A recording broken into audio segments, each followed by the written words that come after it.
पारादीप रे आजिठारु आरंभ है 2 दिनिया उपकूल समराभ्यास। एही मिलित समराभ्यासर नाँ रखा जाइछि सागर कवच OD1। एही मिलित समराभ्यास रे marine police, coast guard, naval, वन विभाग, मत्स्य विभाग, गुइंदा संस्था भली एकाधिक विभाग एथिरे सामिल होइथिबा जणा पड़िछि। उपकूल सहित जल पथरे मध्य कड़ा पहरा दिया जाउथिबा बेले पारादीपर प्रतिटी जगार चेकिंग कड़ाकड़ी भावे करा जाउछि। जलपथ देई स्थल भागकू किभली शत्रु पक्ष प्रवेश न करी पारिबे ताकू नेई चलीछि एई 2 दिनिया समराभ्यास। ब्लू टीम और रेड टीम भावरे 2टी टीम गठन करा जाई समुद्र भितरकू रेड टीम यात्रा करी विभिन्न मारणास्त्र धरी उपकूल को प्रवेश करने चेष्टा करिवे। आउ उपकूल सीमारे कड़ा पहरा देउथिबा ब्लू टीम सेमानंकु प्रतिहत करने को चेष्टा करिवो।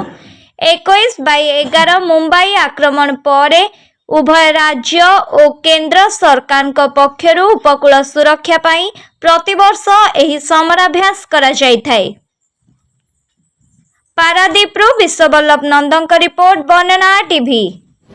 लंग सी कोस्ट रे सिक्योरिटी बा रखिया ठीक से अनुप्रवेशकारी मान रोकने गोटे सागर कवच एक्सरसाइज करा स्ट्रैटेजिक इनस्टॉलेशन दृष्टि स्ट्रैटेजिक पॉइंट ऑफ व्यू या आमर Indian coast guard, naval, marine police, Odisha police रो मिलित प्रोग्राम यहाँ आम प्रैक्टिस करा जाफल कौन हुए ना आम लोक मान मन जनरल पब्लिक मध्य कॉन्फिडेंस आसो आम अनुप्रवेश रोकने सब समर्थ बोली निजर कॉन्फिडेंस लेवल को इंक्रीज करने प्रैक्टिस करा 2 दिन धरी चलो 2 दिन धरी चलो 20 तारीख और 21 तारीख।